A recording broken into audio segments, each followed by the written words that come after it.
Bismillahirrahmanirrahim. Bismillahirrahmanirrahim. Assalamualaikum warahmatullahi wabarakatuh.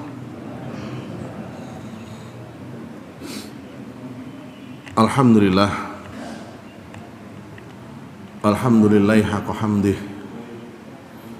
Wassalatu wassalamu ala rasulihi wa nabiyyih khalilihi wa safih.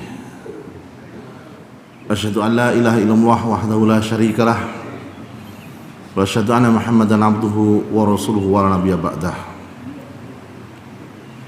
Qala rabbi shrah li sadri wa yassir li amri wa hlul 'uqdatam min lisani yafqahu qawli. Allahumma inna nas'aluka ilman nafi'an wa rizqan thayyiban wa 'amalan mutaqabbala. Allahumma arinal haqqa haqqan warzuqna ittiba'ah wa arinal batila batila warzuqna ijtinabah. Amma ba'du. Hadirin jamaah salat subuh Masjid Al-Muhtadun yang dirahmati Allah Subhanahu wa taala. Marilah kita tidak bosan-bosannya untuk memuji Allah Subhanahu wa taala, mengagungkan asma-Nya, mengakui semua nikmat-nikmat-Nya yang telah sangat banyak sekali kita terima dan kita rasakan, dan telah mewarnai kehidupan kita. Namun kita juga terus harus belajar mengilmui bahwa nikmat-nikmat yang diberikan itu bukan hanya sekedar nikmat yang begitu saja bisa kita nikmati tanpa ada pertanggungjawaban. Rasa nyaman, rasa senang, rasa gembira lantaran kita menikmati karunia Allah tersebut, semuanya akan diminta pertanggungjawaban oleh Allah Subhanahu wa taala. Rasulullah sallallahu alaihi wasallam yang pada kehidupan beliau, sepanjang kehidupan beliau di dunia, amat sangat jarang sekali beliau merasakan kenyang dalam hari-hari yang berturut-turut. 2 hari atau 3 hari berturut-turut beliau merasakan kenyang, itu amat sangat jarang. Namun suatu hari beliau tidak mendapati sesuatu di rumah beliau, kemudian keluar, dan tidak ada yang membuat keluar kecuali rasa lapar. Berjumpa dengan Abu Bakar dengan alasan yang sama, berjumpa dengan Umar dengan alasan yang sama. Pada akhirnya mereka singgah di rumah seorang sahabat Ansor yang saking gembiranya dengan kedatangan Rasulullah SAW. Sahabat ini memetik 1 tandan kurma untuk tamunya ini. Disembelihkan anak kambing, dibuatkan sop yang sangat enak sekali, daging kambing dihidangkan, kurma, roti dan lain sebagainya, sehingga tamunya ini sangat senang dan kenyang. Sekalinya kenyang, apa yang dikatakan Rasulullah SAW kepada Abu Bakar dan Umar, "Tsumma latus'alunna yauma idzin 'anin na'im." Kemudian kalian akan ditanyakan tentang nikmat hari ini. Jadi ketika kita bersyukur kepada Allah Subhanahu wa taala, sedaya upaya kita usahakan untuk agar nikmat-nikmat tersebut itu menjadi bahan bakar untuk kesolehan-kesolehan berikutnya. Nikmat yang telah dianugerahkan Allah kepada kita seharusnya menjadi penyebab dari lahirnya kesolehan-kesolehan yang lain, dan ini adalah sebaik-baik perlakuan kita terhadap nikmat dari Allah Subhanahu wa taala. Kalau nikmat itu tidak digunakan untuk hal tersebut, maka khawatirnya pertanggungjawabannya akan semakin berat manakala nikmat tersebut justru digunakan untuk bermaksiat kepadanya. Hadirin yang dimuliakan Allah Subhanahu wa taala, pada pertemuan sebelumnya kita sudah membahas tentang bagaimana awal mula dari perang Hunain ini, yang mana ini adalah bagian dari Rasulullah SAW yang ingin mengamankan kemenangan di Fathu Mekah. Ada kalanya kemenangan itu hanya menjadi kemenangan sesaat karena tidak pandai menjaga kemenangan tersebut. Ada misalkan kisah seorang panglima perang menguasai satu kota, hanya dalam hitungan beberapa hari kota itu kembali bisa direbut. Atau ada yang menguasainya selama beberapa tahun, akan tetapi pemberontak kemudian bisa menguasai kembali wilayah mereka. Ini adalah salah satu dari celah bahwasanya kemenangan yang tidak diamankan itu akan menjadikan kemenangan itu berusia pendek. Akan tetapi yang dilakukan oleh Rasulullah SAW ketika beliau meraih kemenangan itu, beliau selalu membuat rencana cadangan yang membuat kemenangan tersebut menjadi permanen. Nah, ketika Mekah itu jatuh, di sekeliling kota Mekah itu masih ada kabilah-kabilah yang belum terikat perjanjian dengan Rasulullah SAW. Ada kabilah seperti kabilah Bani Saqif, Bani Hawazin. Ini yang mereka itu merasa kalau level kekuatan itu ya di bawahnya Quraisy lah. Tapi melihat Quraisy itu takluk pada Fathu Mekah di hadapan tentara kaum muslimin tanpa peperangan, mereka akhirnya merasa penasaran apa yang membuat itu terjadi, dan mereka merasa layak untuk istilahnya baku hantam dengan tentara kaum muslimin, karena mereka merasa kuat. Mereka merasa kuat. Nah, inilah yang kemudian membuat Malik bin Auf, yaitu pemimpin dari pasukan Hawazin ini, membuat satu strategi yang agak aneh yang kemudian disanggah oleh salah seorang dari rakyatnya yang namanya Duraid bin Simmah, yang dulunya adalah prajurit pilih tanding, pahlawan yang luar biasa semasa mudanya, tapi saat itu usianya sudah tua, bahkan sudah mengalami kebutaan. Akan tetapi ketajaman pikirannya itu masih tersisa.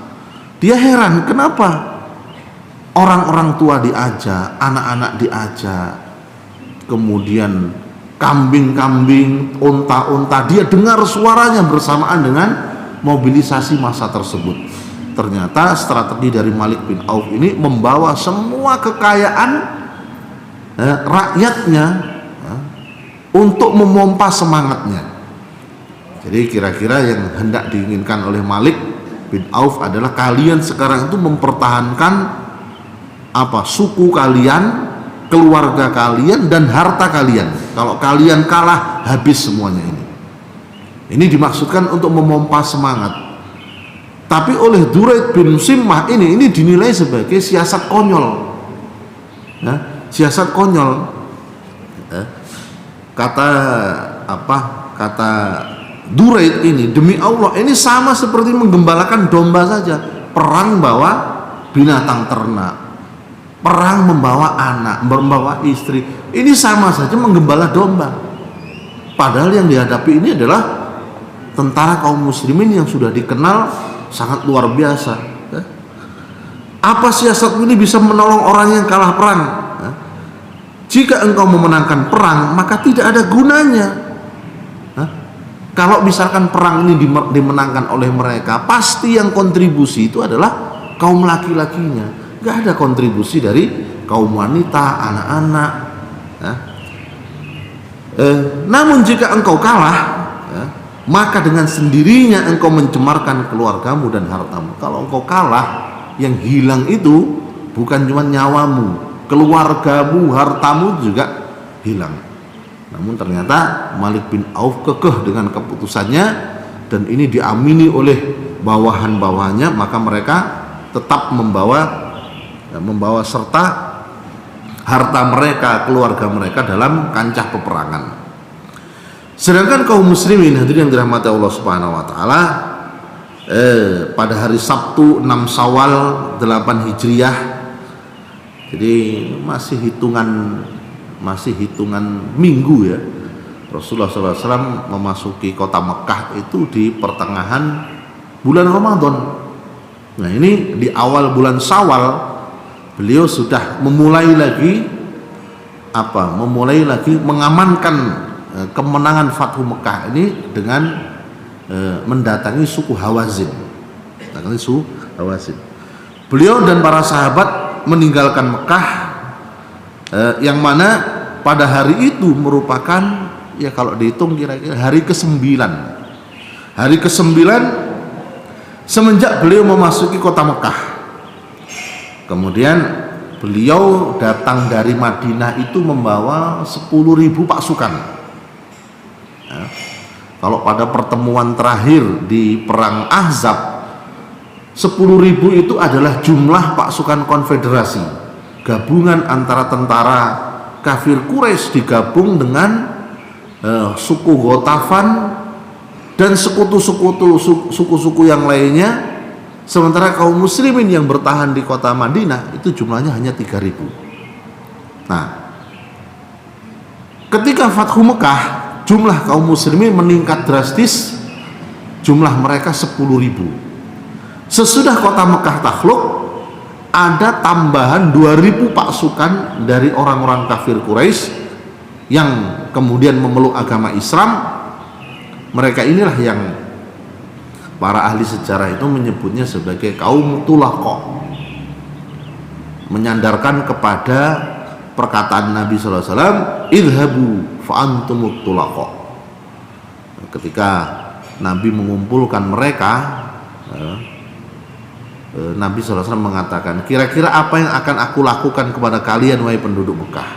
Oh, pasti yang baik-baik, engkau saudara yang baik, anak dari orang baik-baik, pasti yang baik-baiklah memberikan keputusan. Mereka mengira dalam benak mereka akan terjadi eksekusi, akan terjadi pembantaian, terutama tokoh-tokoh yang dulu pernah menyakiti, mengusir Nabi, mengusik kaum muslimin dan lain sebagainya. Seakan-akan mereka tidak percaya ketika Nabi SAW justru mengatakan, pergilah semua. Hari ini tidak ada cercaan bagi kalian. Pergilah kalian semua bebas.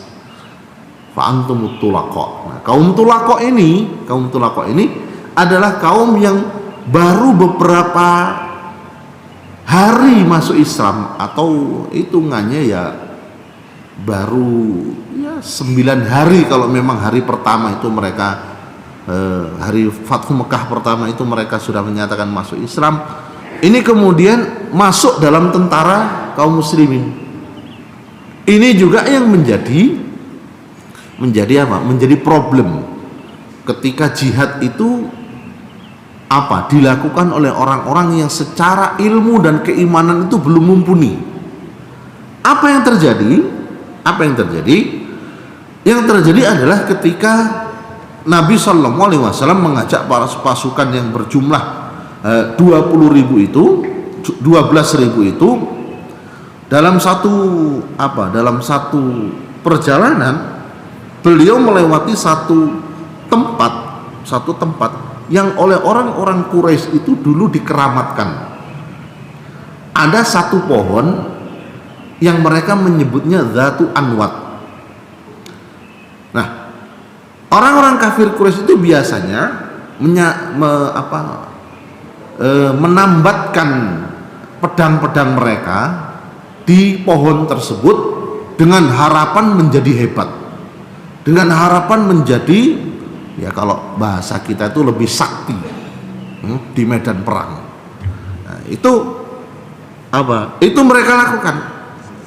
Nah, jadi mereka biasa menggantungkan senjatanya di pohon itu. Kemudian, nah orang-orang yang tulaqo ini, baru-baru masuk Islam ini, yang jahiliyahnya itu masih nempel lantaran baru beberapa hari membersami Rasulullah SAW, sempat-sempatnya juga menyembelih kurban di sekitar pohon tersebut. Nah, semacam sesajen seperti itu. Kemudian mengelilinginya. Sebagian pasukan kemudian dengan bodohnya mendatangi Rasulullah SAW karena jumlahnya itu sangat besar ya, 12.000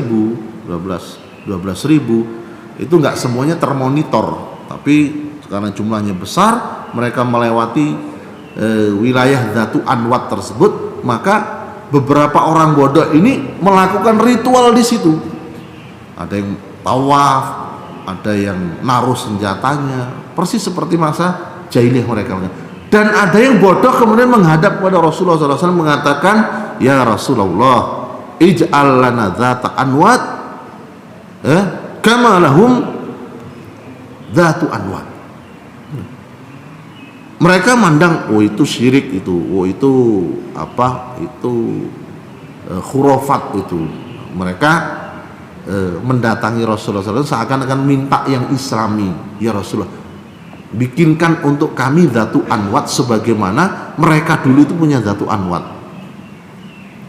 Jadi bagaimana caranya supaya kita itu punya ritual dengan sesuatu yang dulu di masa jahiliyah itu kita lakukan. Jadi seakan yang Islam itu model seperti itu mana ya Rasulullah? Seakan seperti itu. Maka Rasulullah SAW dengan marah bersabda, Allahu Akbar, demi zat Muhammad yang ada dalam kekuasaannya, sungguh kalian telah mengatakan sebagaimana yang dikatakan oleh kaum Musa kepada Nabi Musa, ij'al lana ilahan kama lahum alihah.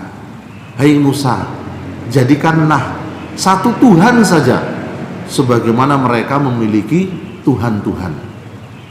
Nah, kalian adalah orang-orang yang tidak mengerti. Itu adalah tradisi kehidupan. Kalian benar-benar mengikuti tradisi kehidupan orang-orang sebelum kalian. Ini kemudian diperkuat oleh hadis Nabi yang lain.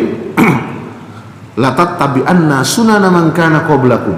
Kalian itu benar-benar akan mengikuti sunnah atau kebiasaan orang-orang sebelum kalian. Sejengkal demi sejengkal, sehasta demi sehasta, sedepa demi sedepa. Bahkan ketika musuh itu masuk ke dalam lubang biawak, kalian pun ikut-ikutan. Ini menisayakan akan udarnya ajaran agama Islam itu di tengah-tengah kaum muslimin itu sendiri. Yang merusak Islam itu ternyata adalah kaum muslimin sendiri. Islam itu cahayanya menyinari dunia, tapi yang membuat redup itu adalah kaum muslimin itu sendiri, yang membuat cahaya Islam itu semakin meredup. Dengan apa? Dengan kelakuan mereka, ucapan mereka yang tidak berlandaskan pada ilmu. Maka ada sebagian pasukan yang memiliki keyakinan, kemudian mengatakan juga, kali ini tidak akan mungkin kita dikalahkan. Mereka mengatakan itu karena melihat besarnya jumlah pasukan kaum muslimin, dan bagi Nabi SAW keyakinan ini justru menyusahkan beliau. Jadi selama ini seperti orang-orang muhajirin itu tidak masuk dalam kancah pertempuran kecuali sesudah matang pembinaan. Orang-orang Ansor pun demikian. Sebelum Nabi SAW masuk Madinah, mereka itu sudah mendapatkan pembinaan dari Mus'ab bin Umair. Kemudian meletus perang itu sesudah 2 tahun Nabi SAW berada di Madinah. Artinya ada masa pembinaan. Sehingga ketika kaum Muhajirin dan Ansor itu membersamai Rasulullah dalam pertempuran, secara akidah, secara keimanan mereka itu sudah siap bertempur karena Allah. Dalam pertempuran itu hanya ada dua kemungkinannya: menang, Islam berjaya, atau syahid, maka mereka masuk surga. Dan kemudian selama peperangan mereka tidak pernah menyandarkan kemenangan itu pada jumlah pasukan, kekuatan persenjataan. Mereka semua meyakini tidak ada kemenangan kecuali karena Allah mengizinkan. Nah, keyakinan-keyakinan yang keluar dari orang-orang tulaqah ini itu justru menyusahkan Rasulullah. Begitu besarnya jumlah pasukan 12.000 membuat ada yang mengatakan kali ini nggak akan ada yang bisa mengalahkan kita, saking besarnya jumlah pasukannya. Nah, kemudian pasukan muslimin tiba di Hunain pada tanggal 10 Syawal, tepatnya pada Selasa malam. Ini Selasa malamnya. Dan Malik bin Auf dan pasukannya itu sudah tiba di tempat itu terlebih dulu. Mereka kemudian memasang jebakan. Mereka setelah mengamati lokasi yang ternyata strategis untuk membuat jebakan, maka mereka pun mempersiapkan hal itu sebelum kedatangan pasukan kaum muslimin. Malik bin Auf kemudian mengatur strategi dengan menebar pasukan di setiap jalan masuk, celah bukit, ceruk-ceruk kecil di perbukitan, mengeluarkan instruksi penyerangan pada saat kaum muslimin mulai terlihat. Jadi posisinya itu menyempit. Jadi kalau kita pernah ke Mekah atau ke Madinah, itu di sepanjang jalan itu kita bisa melihat harroh. Harroh itu semacam bukit yang berbuku-buku. Jadi bukan bukit seperti di Indonesia yang ditumbuhi rumput-rumputan yang menghijau ya. Itu kalau orang Arab ini nyebut gunung tuh benar-benar batu yang berdiri tegak seperti itu. Jadi kalau melihat gunung seperti puncak itu mereka bukan nyebut gunung, itu hutan itu, saking hijaunya. Nah, ini apa? Jalanan yang semula dari padang pasir itu tiba-tiba melewati harroh, melewati bukit-bukit yang membuat jalan itu menyempit. Rasulullah SAW melewati tempat itu dengan para sahabat itu dalam kondisi gelap karena sudah datang malam. Bisa dibayangkan ya, kegelapan pada saat itu penerangan itu biasanya hanya penerangan yang dibawa oleh pasukan. Dan ternyata pasukan Malik bin Auf itu sudah siap di tempat tersebut. Nah, menjelang subuh sekitar jam 3-an seperti itu, Rasulullah membuat persiapan pasukannya dan memberikan instruksi, membagikan panji-panji perang kepada sejumlah orang.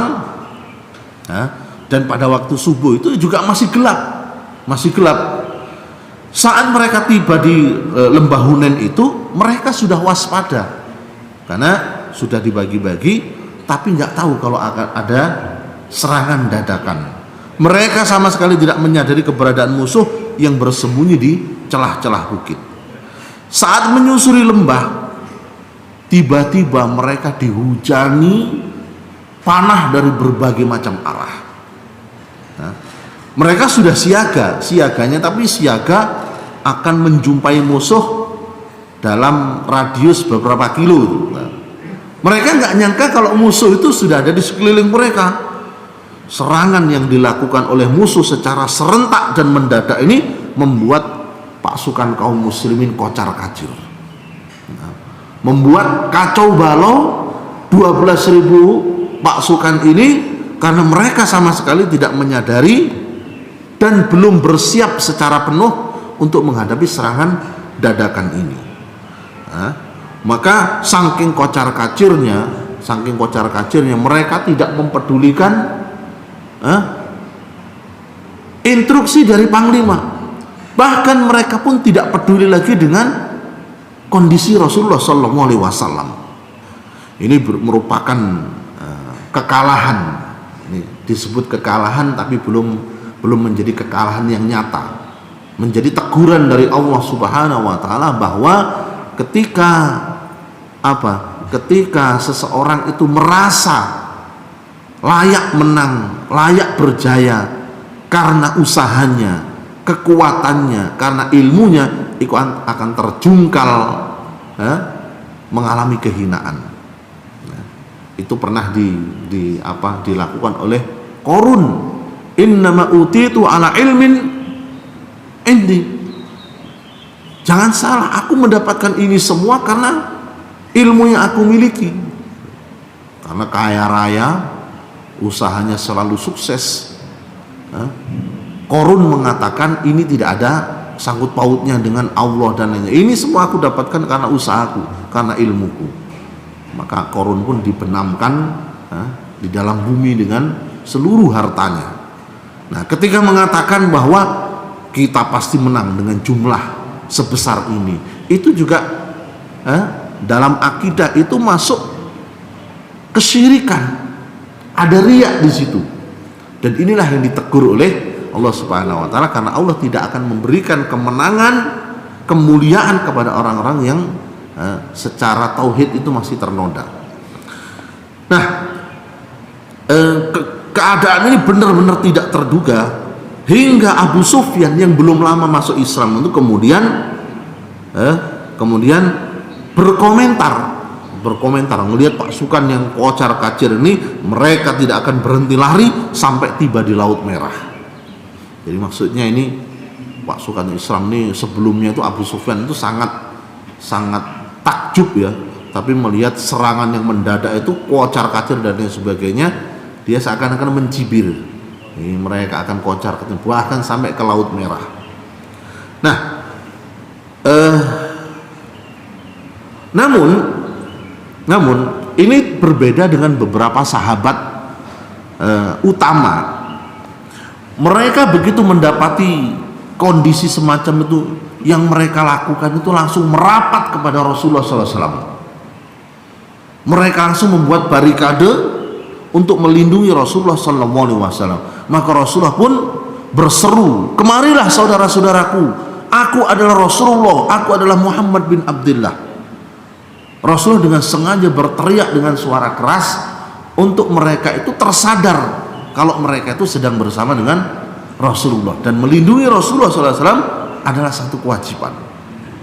Orang-orang yang kemudian begitu mendengar suara Rasulullah SAW itu akhirnya mulai merapatkan barisan lagi. Yang semula kocar kacir, begitu mendengar suara komandannya, mereka kemudian merapat. Nah, mereka yang bereaksi dengan ucapan ini adalah orang-orang Muhajirin dan Ansor.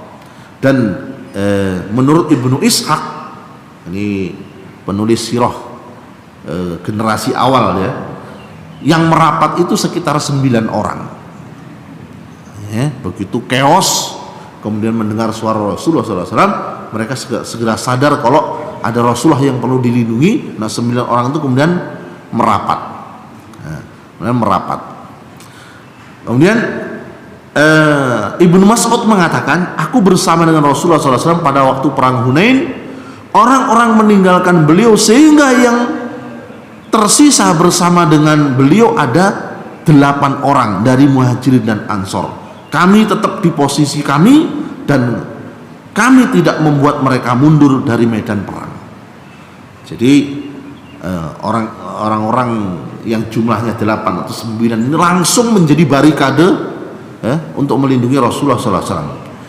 Kemudian Imam At-Tirmizi meriwayatkan dari hadis Ibnu Umar yang mengatakan, kalian telah menyaksikan kami pada perang Hunain, sungguh orang-orang yang mundur dari medan perang sehingga yang menyertai Rasulullah SAW tinggal 100 orang. Jadi sesudah Rasulullah SAW berteriak itu, semakin banyak yang merapat. Itu dari 12.000 itu yang kemudian masuk dalam barisan Rasulullah itu tinggal 100 saja.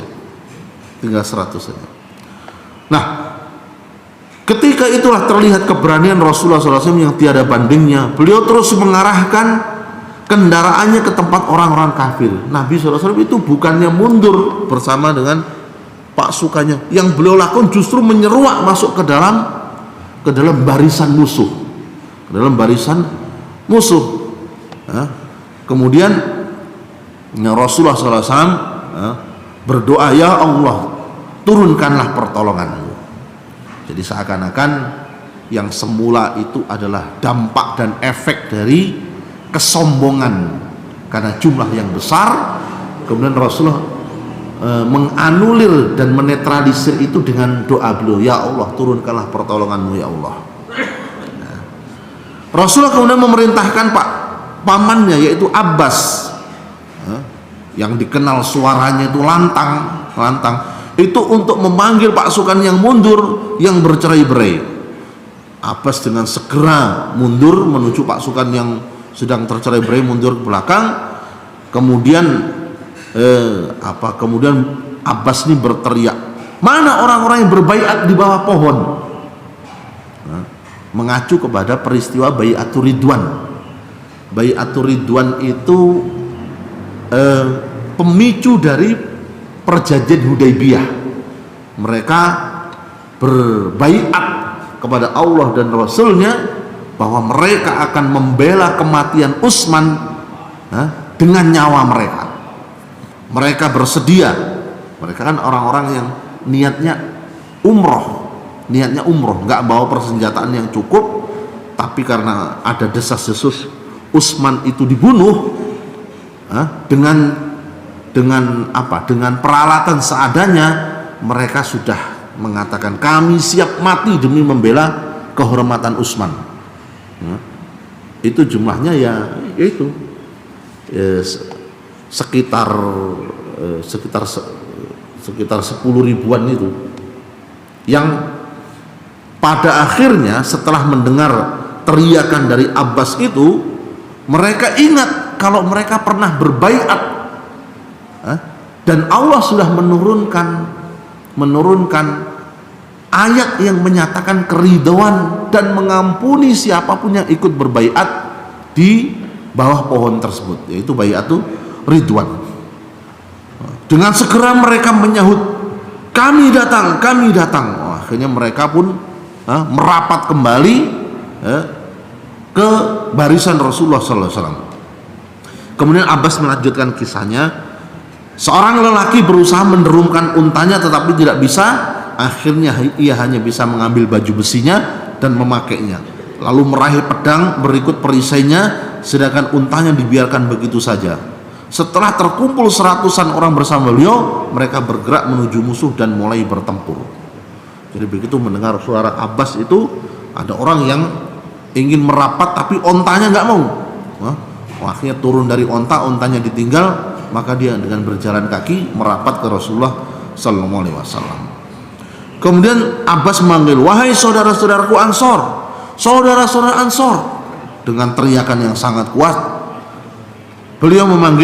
Abbas memanggil Bani Haris bin Hazraj, lalu regu demi regu kaum muslimin berdatangan seperti sebelumnya, sehingga jumlah pasukan yang terkonsentrasi bersama Rasul semakin lama semakin membesar.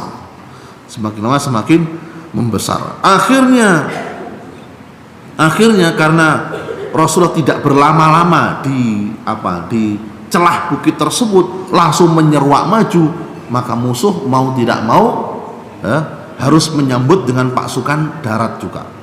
Kalau terus-menerus berada di tempat itu, mereka akan dihujani panah, akan mati sia-sia. Maka Rasulullah terus maju sehingga terjadi pertempuran terbuka. Maka kata Rasulullah SAW, ketika peperangan ini semakin panas, beliau mengatakan, inilah perang yang sesungguhnya. Rasulullah kemudian mengambil segenggam tanah, kemudian melontarkannya kepada musuh seraya bersabda, binasalah wahai wajah-wajah yang buruk. Maka orang yang terkena lemparan itu matanya langsung dipenuhi oleh debu dan terhalang pandangannya sehingga terpaksa mundur dari medan perang. Ini pernah dilakukan Rasulullah SAW juga di perang Badar, Kemudian Allah Subhanahu wa taala mengatakan wa ma ramaita id rama wa ma ramaita id ramaita walakinallaha rama. Karena Rasul hanya ngambil pasir gini, kemudian ketika dilemparkan, musuh yang sejauh itu jaraknya itu semua terkena debu. Nggak mungkin kalau misalkan lemparan itu yang biasanya lemparan debu itu paling hanya sekitar 3 atau 5 meter saja. Inilah yang kemudian Allah katakan, ketika kamu ngelempar, waktu itu bukan kamu ngelempar, tapi Allah yang melempar. Karena pasukan di barisan depan itu semua terkena debu lemparan Rasulullah SAW. Tak lama kemudian Rasulullah SAW bisa mendesak musuh yang ternyata ketika perangnya itu head to head, langsung perang frontal, baru ketahuan kalau kualitas dari kaum muslimin ini masih sangat-sangat kokoh. Nah, mereka sangat luar biasa ketika pertempuran terjadi dengan fair seperti itu. Tidak kurang dari 70 orang dari Bani Saqif tewas ketika bertemu dengan rombongan Rasulullah SAW di ujung pasukan ini. Pasukan kaum muslimin akhirnya berhasil menguasai harta benda, senjata, serta menawan kaum perempuan, yang mana ini adalah jumlah yang sangat luar biasa dan belum pernah mendapatkan harta sebanyak ini. Jadi peperangan Rasulullah SAW itu kalau dihitung-hitung dari mulai perang Badar sampai terakhir peperangan yang dipimpin oleh beliau itu perang Tabuk, itu tidak sampai jatuh korban itu 1000, nggak sampai. Padahal Rasulullah SAW sendiri yang menjadi panglima perang, terjun dalam perang itu kira-kira sebanyak 27 peperangan, belum termasuk ketika beliau itu hanya mengirim ekspedisi. Beliau hanya ngirim sejumlah pasukan, tapi beliau tetap berada di Madinah, belum terhitung itu kalau di total nggak sampai 1000. Artinya kemenangan beliau itu sangat-sangat minim jatuh korban, tapi selalu gilang gemilang menaklukkan musuh. Bandingkan nanti dengan peristiwa fitnah di pertengahan pemerintahan Utsman sampai pada pemerintahan Ali, sehingga terjadilah perang Jamal, perang Siffin, sampai perang Nahrawan, yang jumlah jatuh korban itu ada sejarawan yang mencatat lebih dari 50.000. Dua-duanya dari kaum muslimin. Nah, sementara Rasulullah SAW di perang Badar itu gilang gemilang mendapatkan kemenangan, korban jatuh itu dari pihak musuh itu hanya 70. Sedangkan kaum muslimin jumlahnya hanya beberapa belas saja, sekitar 17-an gitu. Nah, di perang ini tidak kurang dari 70 orang dari Bani Saqif itu tewas. Nah, ini pun sudah cukup membuat musuh itu ciut nyalinya, mereka lari ke belakang, seperti yang disampaikan oleh Duraid bin Simmah. Yang berperan dalam peperangan ini hanya kaum laki-laki.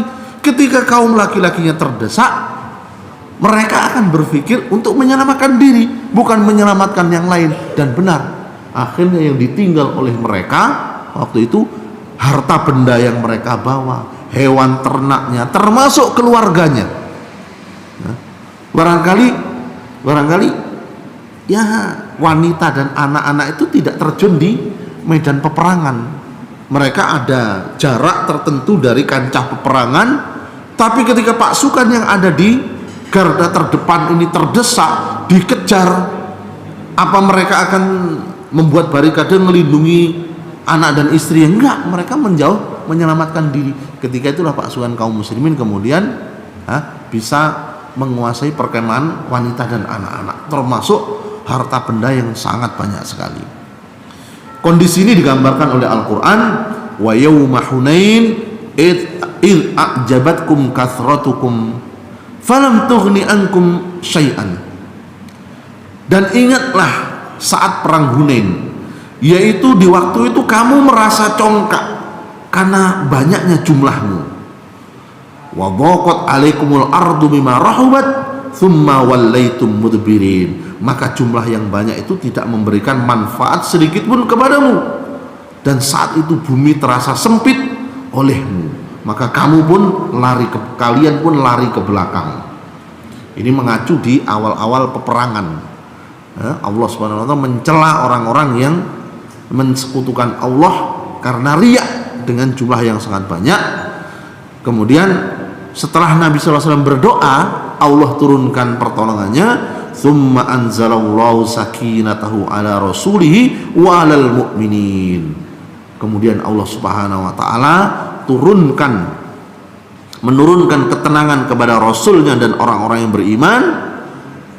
Wa anzala junudan lam tarauha, dan Allah mengirimkan bala tentara yang kalian tidak bisa melihatnya.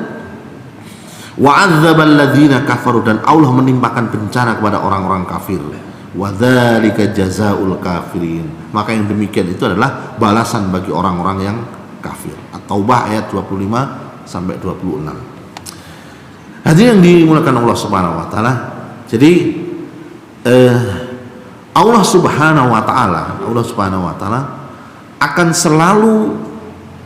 selalu menolong kaum muslimin di saat mereka benar-benar memenuhi syarat untuk ditolong. Kejadian seperti ini Allah ngirim pasukan malaikat itu terjadi berkali-kali. Bahkan di semua pertempuran Rasulullah SAW bisa dikatakan terjadi seperti itu. Itu bukan karena ada Rasulullah di situ, bukan. Sehingga ini meniscayakan setiap kali kaum muslimin itu berperang untuk menegakkan agama Allah, ketika mereka memenuhi syaratnya, maka pertolongan itu pasti datang. Walaupun pertolongan itu tidak membuat menang, tidak membuat musuh itu langsung kalah, akan tetapi pertolongan itu ada sesuai dengan kondisi kaum muslimin ketika itu. Misalkan kaum muslimin di medan perang dalam keadaan terdesak, kemudian tiba-tiba mereka melihat ada pasukan yang kok ini bukan kawan-kawan kita, sehingga musuh yang hendak menyerbu itu menjadi berbalik arah tidak sampai mendapatkan kemenangan, tapi mereka mendapatkan pertolongan. Jadi bisa dipahami ya, bahwa pertolongan dari Allah Subhanahu wa taala itu tidak melulu nilainya itu kemenangan gilang gemilang, tidak. Nah, ini terjadi juga di perang Palestina atau di perang Afghanistan, di perang Irak. Itu testimoni tentang adanya tentara-tentara yang mereka susah mengidentifikasi dan lain sebagainya. Itu mereka punya rekamannya. Nah, ini menjadi satu hiburan bahwa Allah pasti bersama dengan orang-orang yang menolong agamanya. In tansurullah yansurkum. Kalau kalian menolong agama Allah, maka Allah akan menolong kalian. Kemudian kekalahan yang dihadapi musuh itu membuat mereka lari bercerai-berai. Ada yang ke arah Taif, ada yang ke arah Nakhlah, dan ada yang ke arah Autos. Jadi mereka berpencar, nggak semuanya itu kembali ke kampungnya, tapi mencar ke segala arah. Rasulullah SAW kemudian mengutus regu yang dipimpin oleh Abu Amr al-Ash'ari untuk mengejar musuh, dikejar, dan pada akhirnya mereka bertempur sebentar, dan lagi-lagi kaum muslimin sukses melumpuhkan musuh. Namun sang pemimpin yaitu Abu Amir al-Ash'ari itu gugur sebagai syahid. Kemudian ke arah Nakhlah, pengejaran itu dilakukan kepada beberapa pasukan berkuda. Mereka berhasil memburu dan akhirnya menewaskan Duraid bin Simah yang dibunuh oleh Rabi'ah bin Rufai. Jadi Duraid yang sudah tua, buta, yang dulunya adalah panglima pilih tanding itu ternyata masih terjun dalam peperangan, dan akhirnya karena dia terjun dalam peperangan akhirnya bisa dibunuh oleh kaum muslimin. Adapun musuh itu kebanyakan larinya ke arah Taif, ke arah kampung mereka. Rasulullah SAW sendiri yang memimpin pengejaran ke arah Taif dan mengumpulkan harta rampasan perangnya di Hunain.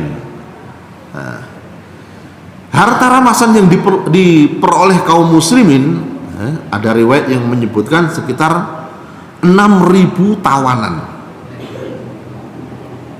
anak-anak, wanita, termasuk pasukan yang menyerah berhasil ditawan. Bayangkan ada 6.000 tawanan. 6.000 tawanan itu nilainya kan biasanya kalau sesudah perang usai itu tawanan itu ditawarkan, siapa yang mau keluarganya bebas silahkan tebus. Maka nilai dari tebusan tawanan itu bisa-bisa nilainya lebih besar daripada harta rampasan perangnya. Nah, maksudnya harta rampasan perang yang didapat dari perang. Nah, kemudian tawanannya sekitar 6.000 orang. Kemudian untanya mereka mendapatkan 24.000. Bayangkan suku Hawazin, suku Taif dan beberapa suku ini itu semuanya dibawa. Makanya wajar terkumpul sampai sebegitu banyak. Kemudian kambingnya ada lebih dari 40.000 ekor. Ontanya 24.000, kambingnya 40.000, dan uangnya ada sekitar 4.000 uqiyah perak. Nabi kemudian memerintahkan untuk menghimpun seluruhnya, kemudian Nabi memerintahkan untuk dibawa ke Ji'ronah. Jadi dibawa menjauh dari medan pertempuran di satu tempat yang namanya Ji'ronah. Ini yang insya Allah akan kita bahas pada pertemuan berikutnya, pembagian harta di Ji'ronah. Dan beliau menunjuk Mas'ud bin Amr al-Ghifari untuk menjaga harta tersebut untuk nanti dibagikan usai perang. Nah, hadirin yang dirahmati Allah Subhanahu wa taala, maka dengan ini berakhirlah perang Hunain. Nanti akan dilanjutkan dengan perang Taif dan di perang Taif, karena Hunain ini posisinya itu keluar dari Taif, antara Mekah dan Taif. Nah, setelah musuh mundur, mereka kembali ke kampung mereka yang ternyata kampung mereka itu sudah disiapkan sedemikian rupa menjadi benteng. Inilah yang kemudian oleh Rasulullah SAW datangi mereka, tapi Nabi itu sudah menawan sebegitu banyak dari mereka, sudah mengambil sedemikian banyak harta-harta mereka. Insya Allah akan kita bahas pada pertemuan berikutnya. Naktafi bihadzal qadar, aqulu qouli hadza wa astaghfirullakum wa billahi taufiq wal hidayah. Assalamualaikum warahmatullahi wabarakatuh. Silakan para jemaah yang bertanya.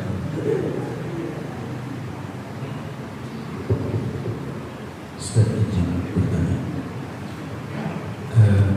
Kalau kita ambil ibrah dari kisah perang Hunain ini, terlihat peran sentral Rasulullah sebagai tulang punggung kaum muslimin ini, karena dari 12.000 pasukan yang awalnya sudah merasa menang, tapi kemudian disergap sehingga pecah kacir, dan kondisi ini mendapatkan titik balik ketika Nabi melakukan tindakan yang mungkin secara nalar itu di luar kemampuan manusia biasa.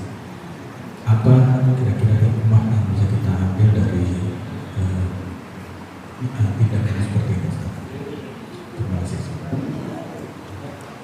Ya. Apa hikmah yang kita bisa petik dari perang Hunain ini? Perang Hunain ini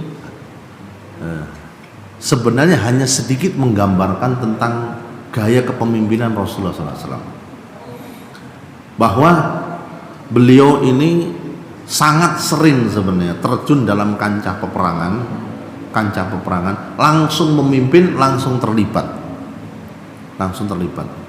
Ini ternyata di kemudian hari atau di era modern ini, gaya kepemimpinan model seperti ini mulai ditinggalkan, bahwa panglima itu tidak boleh terjun ke medan peperangan langsung, karena dia memegang kendali seluruh pasukan, ngatur strategi ini.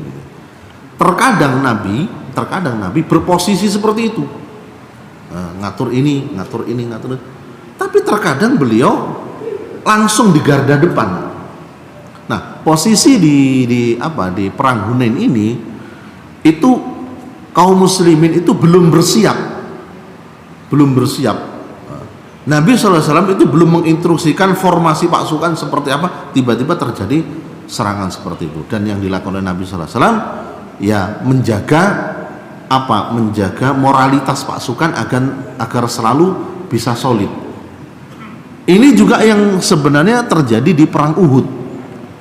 Di perang Uhud itu Nabi SAW mengalami sesuatu yang lebih parah lagi, sampai beliau itu terperosok ke dalam lubang, kemudian tubuh beliau itu lecet, sampai ada pukulan di baju perangnya yang membuat copot beberapa gigi Nabi. Sampai ada juga baju besinya itu sampai nancap itu di wajah Rasulullah SAW sampai sedemikian rupa. Dan ketika itu kaum muslim membentuk barikade yang membawa Nabi SAW kemudian naik ke Bukit Uhud. Waktu itu Rasulullah SAW juga berteriak menghimpun pasukan untuk bisa bersatu kembali. Kalau di perang Uhud itu kan di benturan pertama kaum muslimin menang, musuh tercerai-berai. Jumlah kaum muslimin ketika itu sekitar 700. 1000 dikurangi 300. 300 ini nyempal yang ngikuti Abdullah bin Ubay, orang-orang munafik. Sementara musuh lawannya 3000 ini bercerai-berai, kalah dengan jumlah 700 ini. Tiba-tiba setelah Khalid bin Walid berhasil melumpuhkan para pemanah di atas bukit yang mengibarkan bendera, yang ini dilihat oleh musuh yang jumlah 3000 yang terpencar dari berbagai macam arah itu kemudian mengumpul di satu titik. Bisa dibayangkan jumlah yang hanya cuma ratusan ini dikepung dari berbagai macam arah. Nah, disinilah yang kemudian membuat kaum muslimin pada akhirnya kocar-kacir karena dari berbagai macam arah. Disitulah Rasulullah SAW terjepit. Akhirnya Rasulullah ditarik oleh para sahabat untuk menaiki Bukit Uhud.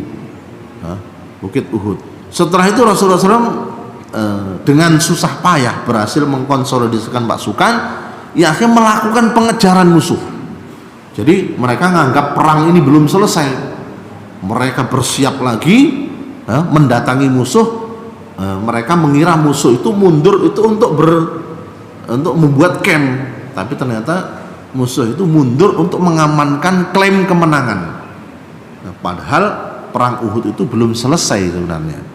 Kemenangan itu biasanya ditandai dengan musuh menguasai wilayah musuhnya, musuh menguasai sebagian besar tawanannya atau harta-harta yang dimiliki oleh musuhnya. Dan ini tidak terjadi di perang Uhud. Orang kafir Quraisy nggak berhasil memasuki kota Madinah, tidak berhasil memukul mundur kaum muslimin, tidak berhasil menawan, sehingga tidak bisa dikatakan perang Uhud ini kemenangan di pihak Quraisy, kekalahan di pihak kaum muslimin. Nah, hikmah lainnya adalah bahwa Rasulullah SAW adalah tipikal pemimpin yang tidak segan untuk turun memberikan support dan menjaga moralitas pasukannya. di perang di perang Ahzab itu setiap orang itu dikasih jatah sekitar 10 hasta untuk gali parit. Di musim yang sangat panas, kemudian minim sekali konsumsi, Nabi itu juga dapat jatah juga, padahal panglima tertinggi. Beliau juga dapat jatah untuk gali juga, ngangkut juga. Beliau berdebu juga, beliau berkeringat juga. Sampai-sampai para sahabat itu semangatnya itu justru karena ngelihat Rasulullah yang terjun langsung. Sampai ada Jabir yang merasa kasihan, ini sangat-sangat kelaparan. Pada akhirnya Jabir minta istrinya untuk memasakkan makanan untuk Rasulullah SAW, yang kemudian ada keajaiban di situ. Rasulullah membanyakkan makanan yang sebenarnya hanya disediakan untuk beliau, sehingga pemimpin yang terjun langsung untuk merasakan bagaimana beban dari rakyat atau pasukan bawah dan lain sebagainya. Rasulullah sering sekali menampilkan peran-peran seperti ini, sehingga rakyat itu semakin sikoh, pasukan itu semakin mantap ketika ngelihat pemimpinnya itu nggak gengsi untuk kerja bakti, untuk dan lain sebagainya. Dan ini sudah menjadi kebiasaan Rasulullah SAW. Makanan beliau itu tidak mau diistimewakan dengan dibuat berbeda dengan makanan prajuritnya. Sama yang dimakan oleh Rasul itu sama seperti yang dimakan umumnya prajuritnya ketika itu.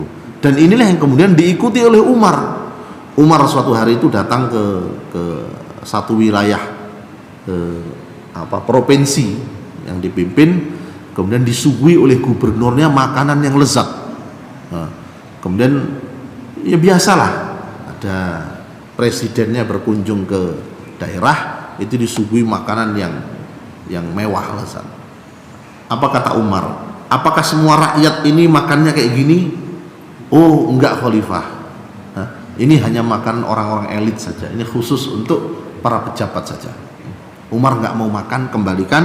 Saya hanya mau makan kalau seluruh rakyat ini makanannya sudah kayak gini. Ini kalau kita bicara tentang keindahan akhlak para pemimpin mengacu kepada Rasulullah, Khulafaur Rasyidin, kita akan dibuat terkagum-kagum. Nah, ini adalah real, betul-betul pengamalan agama, bukan pencitraan semata.